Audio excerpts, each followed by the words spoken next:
अस्सलाम वालेकुम रहमतुल्लाहि ताला बरकातुहू। काफ़ी दिन के बाद मैं मैथ्स का वीडियो बना रही हूँ क्योंकि इसी चैनल पे मेरे उर्दू के वीडियोस अपलोड कर रहे थे, क्योंकि कुछ लोगों की फरमाइश थी उर्दू के लिए, तो उसके लिए वो वाले वीडियो अपलोड किए थे। लेकिन अभी हम लोग हमारा जो चैनल जिसके ऊपर बेस्ड है वही वीडियो स्टार्ट कर देते हैं, दैट इज़ मैथ्स ओनली। तो यहाँ पर हम लोग नाइन्थ स्टैंडर्ड है उसको ज्योमेट्री ये वाला स्टार्ट करने वाले, क्योंकि 8 तक तो आपको एक ही बुक हुआ करती थी जिसमें आप लोग ज्योमेट्री और अलजेब्रा दोनों भी पढ़ लेते थे, लेकिन क्या पढ़ते थे आपको वो कैटेगराइज नहीं करना आता था। अभी ऐसा होता है कि इस साल में दोनों चीज़ें हमारी डिफरेंट हो जाती हैं, तो वो डिफरेंस को पहले हम लोग इंट्रो में ले लेते हैं कि होता क्या है। जो आपका फर्स्ट चैप्टर है 9th में ज्योमेट्री इस बुक में, उसमें फर्स्ट जो आपका चैप्टर की हेडिंग ही है कि बेसिक कंसेप्ट ऑफ ज्योमेट्री। तो बेसिकली हम इसको देखते हैं कि इसमें होता क्या है। तो सबसे पहले हम सब्जेक्ट का जो नाम है इसको समझ लेते हैं। ये ग्रीक वर्ड है, ज्योमेट्री जो है वो ग्रीक वर्ड है जिसमें जियो का मीनिंग होता है अर्थ, और मेट्री जो है बना, ये मेट्रिक से बना है जरा, या मेट्रिया से बना है, और इसका मतलब होता है मेजरमेंट। यानी इस सब्जेक्ट में हम दरअसल मेजरमेंट पढ़ने वाले हैं अर्थ का। अब यहाँ पर जो फिगर आएगी तो वो फिगर ज़रूरी नहीं कि वो ज़मीन पर ही बने, जैसे ट्रायंगल है, रेक्टेंगल है, और ये जो फिगर जिसको हम मेजरमेंट एक्चुअल में करेंगे तो हम इसको करना सीखेंगे कि इसको कैसे किया जाता है और इसकी ज़रूरत कब महसूस हुई। जैसे आप लोग तो जानते हैं कि जो इजिप्ट में पिरामिड्स हैं, तो पिरामिड्स जो है वो हज़ारों साल पहले बनाए गए हैं। अब हज़ारों साल पहले जो आज हम मैथ्स पढ़ रहे हैं, तो क्या ये एग्जिस्ट करता था उस टाइम पे? हमें नहीं पता कि ये करता था या नहीं करता था, लेकिन एक बात ज़रूर पता है हमें कि उस वक्त भी इतने इंटेलिजेंट लोग ज़रूर रहे होंगे कि जिन्होंने इतनी एक्यूरेसी दिखाई है उस पिरामिड को कंस्ट्रक्ट करने में, क्योंकि वो इंजीनियरिंग की बेस्ट एग्जाम्पल है कि इससे बेहतरीन एग्जाम्पल हो ही नहीं सकता।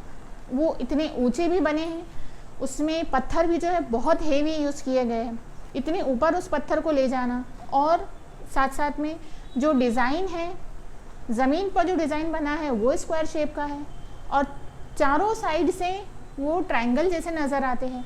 इस चीज़ का भी बराबर ध्यान रखना। तो ये बहुत, इसके लिए एक्सपर्टीज़ चाहिए इंजीनियरिंग में। तो इस तरीके की चीज़ें हैं। फिर नेक्स्ट थिंग आ गई कि वो एक मैथमेटिशियन है जो कि ग्रीक है, थैलिस। वो गया था इजिप्ट, फिर उसने उसको मेज़र किया, और ये पूरी इंट्रोडक्शन जो है आपकी बुक में ऑलरेडी आपको दिया है, जो कि आप जानते होंगे। अब हम बेसिकली इसमें मेज़रमेंट करना सीखेंगे, जैसे कि आपको नाम से पता चल गया। मेज़रमेंट यहाँ पर एक तो लेंथ होती है, लेंथ को आप डिस्टेंस भी बोल सकते हो, हाइट, और जो लेंथ मतलब ब्रेथ, वेट और लेंथ, ये तीनों भी आ गई, उसके अंदर हाइट भी आ गई, तो ये स्केल से रिलेटेड हो गया। दूसरा चीज़ जो है वो हम मेजरिंग करेंगे यहाँ पे एंगल। फ़िलहाल तो हम सिर्फ यहाँ पे लेंथ देखने वाले हैं। तो इस चैप्टर में हम लोग ये 5 पॉइंट्स जो है इसको स्टडी करेंगे। तो फटाफट से हम हमारा जो चैप्टर है इसका ओवरलुक ले लेते हैं कि उसमें है पॉइंट, लाइन एंड प्लेन। ये 3 चीज़ें आपको इसमें इंट्रोड्यूस हुई है। अब पॉइंट, लाइन और प्लेन ये है क्या? दरअसल ये तीनों चीज़ें जो है हम इसको समझा नहीं सकते, यानी कि ये जैसे नंबर्स की तरह है। हम लोग जो नंबर्स इस्तेमाल करते हैं 1 2 3 4, ये जो नंबर्स है हम इसको ये बताते हैं कि 1 का मतलब 1 होता है। अगर कोई चीज़ 2 है तो यानी कि वो 2 है, वो 1 से ज़्यादा है। 3 है तो वो 3 चीज़ें एक जैसी है, 3 मोबाइल, 4 मोबाइल। लेकिन हम नंबर को डिफ़ाइन नहीं कर सकते। तो जैसे हम नंबर को डिफ़ाइन नहीं कर सकते, वैसे ही पॉइंट, लाइन और प्लेन, ये इन चीज़ों को भी डिफ़ाइन नहीं किया जा सकता, लेकिन इसकी मदद से हम दूसरी चीज़ें डिफ़ाइन करते हैं। जैसे यहाँ पे जो नंबर दिए गए हैं, इसकी मदद से आप, जैसे हम मार्केट में जाते हैं, सपोज़ आप कोई फ्रूट खरीद रहे हैं, अगर आपने एप्पल ख़रीदा है वहाँ पर, तो जो नंबर ऑफ़ एप्पल रहेंगे उससे एप्पल तो डिफ़ाइन हो रहे हैं, पर वो नंबर हम डिफ़ाइन नहीं कर पा रहे। वैसे ही पॉइंट, लाइन और प्लेन, ये तीनों चीज़ों की मदद से हम दूसरी चीज़ें मेज़र करेंगे। जो फिगर्स आएंगी तो वो सारी की सारी फिगर दरअसल उसमें पॉइंट भी होगा, लाइन भी होंगी, और वो चीज़ें जो है किसी प्लेन में होंगी। प्लेन कहते हैं जहाँ पर वो फिगर या वो चीज़ होती है। जैसे ये बोर्ड पर अगर मैं लाइन ड्रॉ करती हूँ तो ये बोर्ड प्लेन हो गया उसके लिए। अगर हम बोर्ड के अलावा आपके नोटबुक पर एक लाइन ड्रॉ कर रहे हैं आप, या आपने ट्रायंगल ड्रॉ किया, तो आपका नोटबुक का पेज जो है वो प्लेन हो गया। यानी जहाँ पर भी जो चीज़ है तो वो एक प्लेन में वाक़ई है। धीरे धीरे आपको समझ आएगी इस चीज़ में। या फिर अगर आप लोगों ने 3D मूवीज़ वगैरह देखी होगी तो वो 3D मूवी इस चीज़ को जाहिर करती है कि वहाँ पे 3 प्लेन इस्तेमाल हो रहे हैं। यानी अगर आपको वो चीज़ बिल्कुल ऐसे लग रहा है कि वो आपके सामने हो रही है, या आप अपने आप को वहाँ पर फील कर रहे हैं। अक्सर अभी तो गेम्स भी बहुत सारे आ गए कि जिसमें आप अपने आप को लगता है कि हम खुद वहाँ पर हैं, तो वो 3D होता है दरअसल, और वो प्लेन की मदद से, यानी कि वहाँ पर एक ही वक्त में हम 3 प्लेन में होते हैं, इसलिए आपको समझ आता है। ये प्लेन उड़ने वाला प्लेन नहीं है, ये प्लेन एक सरफेस वाला प्लेन, आप समझने के लिए उसे एक सरफेस ले सकते हैं। तो पॉइंट, लाइन और ये प्लेन को हम डिफाइन इसमें यूज़ करेंगे। नेक्स्ट है coordinates of point and distance. कोई भी पॉइंट के कोऑर्डिनेट होते हैं, यानी कि वो पॉइंट जहाँ पर भी लोकेट करता है तो वो किस हाइट पर है, वो कोई ना कोई पॉइंट के कोऑर्डिनेट के ज़रिए हमको पता चलता है। Next betweenness. बिटवीननेस यानी कि दरमियानियत बोलेंगे जिसे, कि एक लाइन है, लाइन के 2 सिरे जो है, 2 एंड पॉइंट जो है, अब तीसरा पॉइंट उसके बीच में है तो वो कहाँ पर है, या वो तीनों पॉइंट के नाम के एतबार से हम देखेंगे कि कौन सा पॉइंट बीच में है। जैसे 3 अगर आपके फ्रेंड हैं और तीनों को हमने एक लाइन में खड़ा कर दिया, तब कौन सा फ्रेंड बीच में खड़ा है या 2 के बीच में कौन सा वाला है, इसको पता करने के लिए हमको उनका डिस्टेंस चेक करना पड़ेगा। तो वो तीनों में से कोई भी हो सकता है, कोई हमको फिक्स अभी नहीं पता होता है। बिटवीननेस में चेक करने का ये एक मेथड हम सीखेंगे। फिर कंडीशनल स्टेटमेंट। कंडीशनल स्टेटमेंट होता है, जैसे नाम से ही जाहिर है कि उसमें एक कंडीशन होती है, अगर ये तो वो। यानी अगर ऐसा होता है, अगर सूरज निकलेगा तो ही धूप होगी, ये कंडीशनल चीज़ हो गई। एक पहली वाली चीज़ हो रही है तब दूसरी चीज़ हो रही है। तो इस तरीके के कंडीशनल स्टेटमेंट्स जो है वो आपको इसमें इंट्रोड्यूस होंगी, जिसको हम थ्योरम के लिए यूज़ करते हैं। और नेक्स्ट यही जो कंडीशनल स्टेटमेंट्स के थ्योरम्स होते हैं उसको प्रूफ करने का हम मेथड सीखेंगे, जो कि अभी तक आप लोग डायरेक्ट रिजल्ट्स यूज़ करते थे। जैसे पिछले साल हम लोगों ने पाइथागोरस थ्योरम भी यूज़ किया, तो उसको हमने यूज़ कर लिया क्योंकि वो रेडीमेड था। अब हम सीखेंगे कि वो किसको कैसे डिराइव किया गया उसे, यानी उस फॉर्मूले को हासिल कैसे किया गया है, वो हम इस चैप्टर में देखेंगे। तो हम इसकी एक्सरसाइज देख लेते हैं। Now in order to save your time and mind too, मैं बुक में से डायरेक्टली क्वेश्चन पढ़ने वाली हूँ, आपको सिर्फ उसकी अंडरस्टैंडिंग हो जाना चाहिए।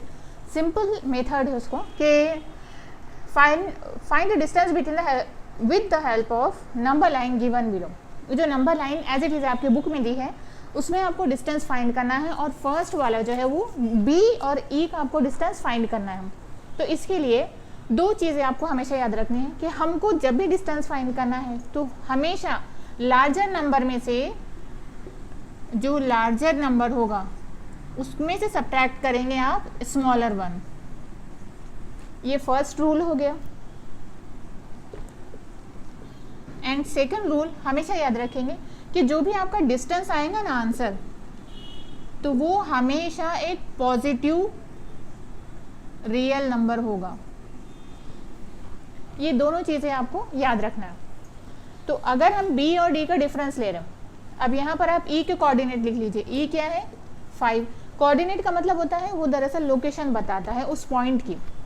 यहाँ पर है बी 5 पर, बी 2 पर है, और ई जो है वो 5 है। तो अब आप ये डिसाइड कर लेंगे कौन सा बड़ा है, बी बड़ा है ई से, ई बड़ा है बी से, यानी कि distance of B E is equal to 5 - 2 that is 3। Next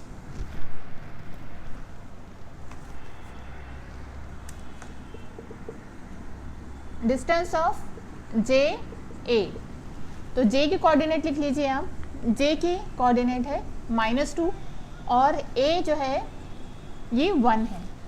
अब -2 और 1 में एक नंबर लाइन का जो रूल है उसको आपको याद रखना है कि बीच में जो मिडल में 0 है, दरअसल ये तो न्यूट्रल है, उस पर कोई अलामत होती नहीं है, साइन नहीं होती उसकी, लेकिन जैसे जैसे आप राइट हैंड पे उसमें आगे बढ़ते जाएंगे तो उतनी वैल्यू जो है वो बढ़ती जाती है, और जैसे जैसे आप लेफ़्ट की तरफ जाते हैं तो नंबर की जो कीमत है वो घटती जाती है। तो जिस तरह वैल्यू जो है वो डिक्रीज़ हो रही है, तो उसके लिहाज से यहाँ पर देखेंगे 1 जो है वो 2 से छोटा ज़रूर है, लेकिन उनकी साइंस जो है तो ये बताती है कि 1 बड़ा है -2 से। तो जब 1 बड़ा है यानी कि हम 1 को पहले लिखेंगे। और हाँ, एक बात यहाँ पर रह गई आपको बताना कि जब भी हम डिस्टेंस फाइंड कर रहे होते हैं ना, तो जो हमने फाइंड किया उसके अंदर के एक लार्जर नंबर लेंगे और एक स्मॉलर नंबर, तो लार्जर नंबर में से आपको स्मॉलर नंबर माइनस करना है, तब आपको दोनों का डिस्टेंस पता चलेगा। जैसे यहाँ पर हम ए और जे के लिए निकाल रहे हैं, तो जे यहाँ पर है और ये रहा ए, तो दरअसल हम ये डिस्टेंस फाइंड कर रहे हैं। पहले हम कर चुके हैं बी और ई का 1 2 3, ये इसका 3 था डिस्टेंस, और यहाँ पर आप डायरेक्टली यहाँ से भी काउंट कर सकते हैं जो कि 3 है, यानी अब इसका आंसर आपका 3 आना चाहिए, तो 1 ग्रेटर है। अब फॉर्मूला क्या बोलता है हमें कि आपको यहाँ पे माइनस साइन रखना है, और ऑलरेडी साइन 2 के साथ जो है माइनस ही है, तो यहाँ पर आप -2 रख दीजिए। अब आपको पता है कि माइनस और ब्रैकेट का मतलब होता है मल्टीप्लिकेशन, तो जब भी आपको ऐसे दिखेगा माइनस इंटू माइनस, ये हो जाएगा प्लस, तो यहाँ पर ये हो गया 1 + 2 दैट इज़ 3, यानी कि जो हमारा आंसर रिक्वायर्ड आ गया। नेक्स्ट जो है distance of P C, P point है यानी कि पी के कोऑर्डिनेट है -4 और सी के 3। अब अगर आप यहाँ से भी इसको गिन लेते हैं 1 2 3 4 5 6 7, तो आपका 7 आंसर आना चाहिए।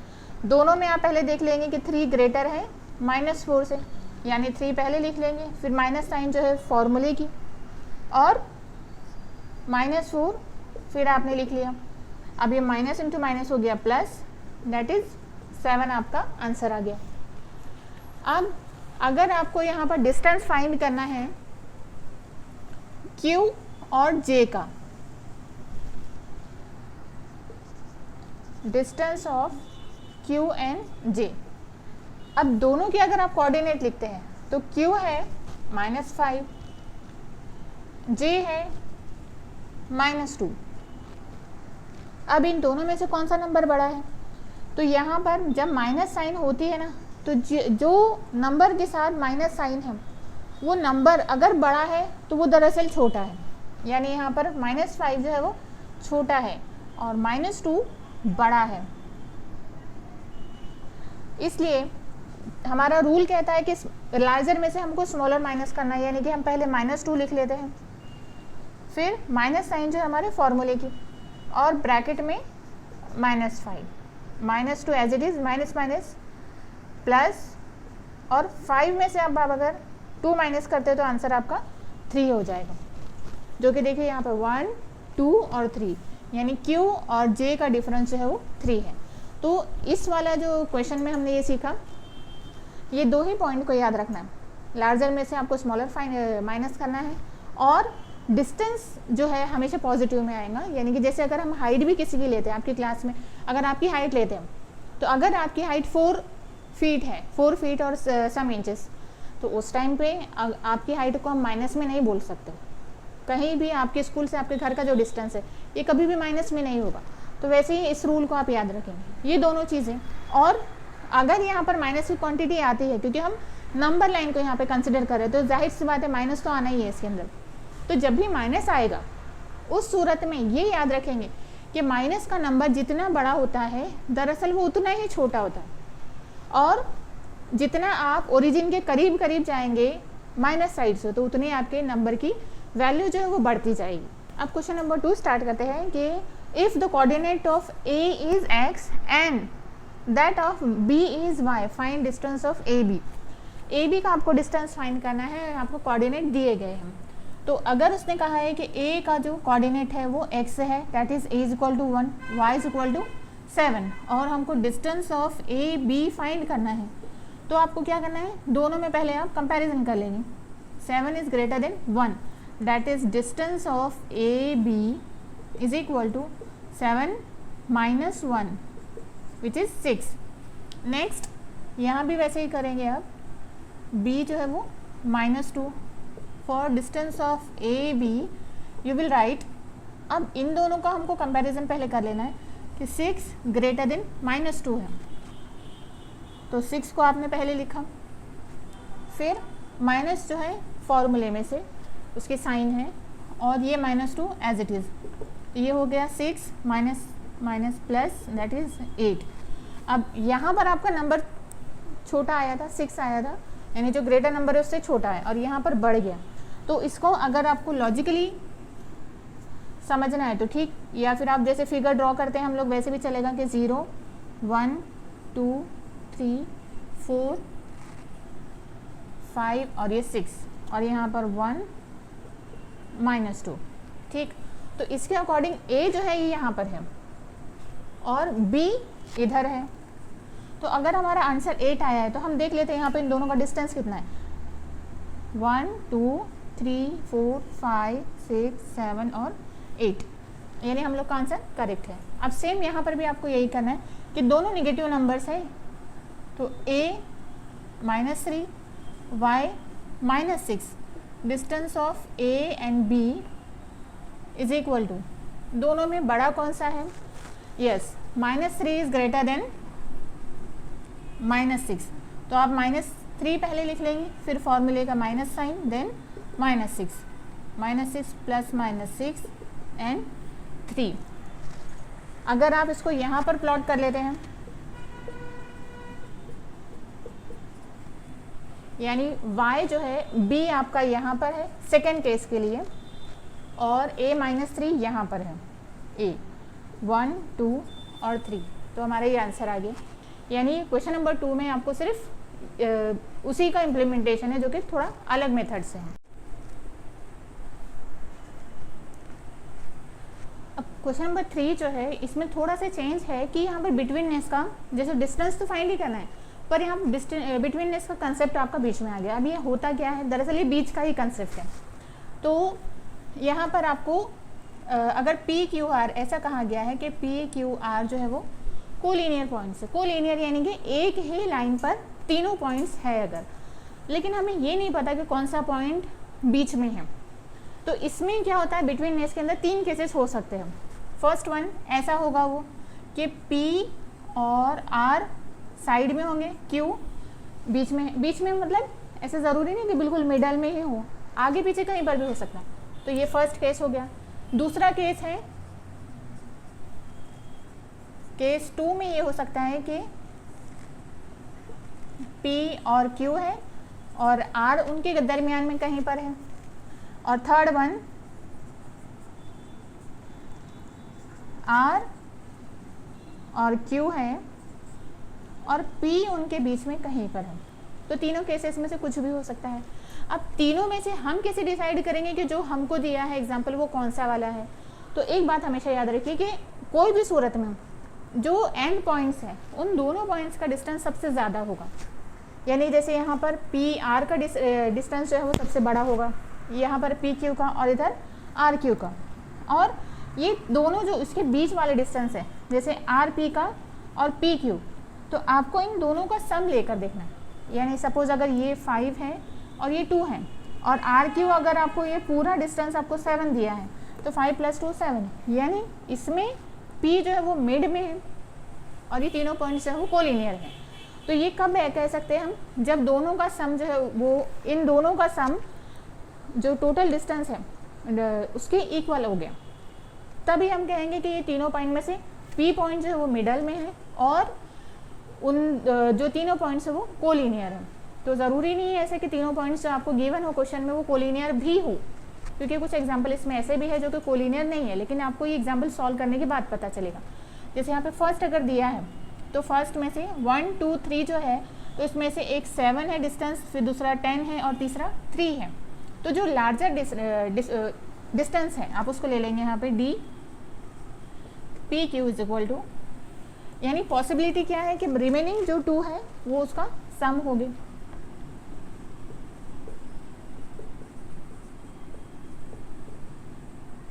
अब ये डिस्टेंस इसका 10 है और रिमेनिंग जो है वो 7 + 3 दैट इज 10। यानी इससे ये साबित क्या हो रहा है कि पी क्यू ये लाइन है और आर क्योंकि दोनों जगह आ रहा है, सिर्फ आर को ही क्यों बोल रहे हैं हम कि मिडल, क्योंकि ऑलरेडी यहाँ पे पी और क्यू दोनों पॉइंट्स है वो एंड पॉइंट तो है ही, और आर जो है वो बीच में है। क्योंकि जब हम डिस्टेंस को यहाँ पर अगर रीड कर रहे हैं तो हम ये कह रहे हैं कि डिस्टेंस आर पी और P Q, R P plus P Q, यानी पी जो है वो 2 बार आ रहा है। तो P is between not P, it's R between P Q. Line P Q में जो है वो आर है और ये तीनों जो है अगर उसके बिटवीन है तो ये कोलिनियर है। अब नेक्स्ट क्वेश्चन हम लेते हैं, उसको भी चेक करते हैं, क्योंकि यहाँ पर जो मेन आपको क्वेश्चन था दरअसल वो था कि from the information given below find which of the point is between the other 2। यहाँ पर जो अदर 2 के अंदर दिया है और ये फर्स्ट क्वेश्चन ही है आपका। And if the points are not collinear state so, अगर वो कोलिनियर नहीं है तो आपको ये भी बताना है कि वो नहीं है। तो क्वेश्चन नंबर 2 ले लेते हैं हम। क्वेश्चन नंबर 2 में distance of R S is 8, S T is 6 and R T is 4। अब इसको आपको बताना है कि ये कौन सा पॉइंट इसमें बीच में है। तो जो लार्जर नंबर है वो है 8, सबसे बड़ा नंबर जो है 8 है। तो यहाँ पर हम लिख लेते हैं आर एस, यानी ये होना चाहिए हमारा एस टी और आर टी का addition, distance of S T plus R T. S T है 6 एंड आर टी 4। अब ये हो गया 10, जबकि आर एस जो दिया है आपको वो 8 दिया है विच इज़ नॉट इक्वल। अगर ये इक्वल नहीं है इसका मतलब क्या हो रहा है कि तीनों पॉइंट्स जो है वो कोलिनियर नहीं है। कोई तो पॉइंट इसमें कोलिनियर यानी कि एक लाइन पे तीनों होना ज़रूरी है, तो यहाँ पर वो नहीं है। देयरफॉर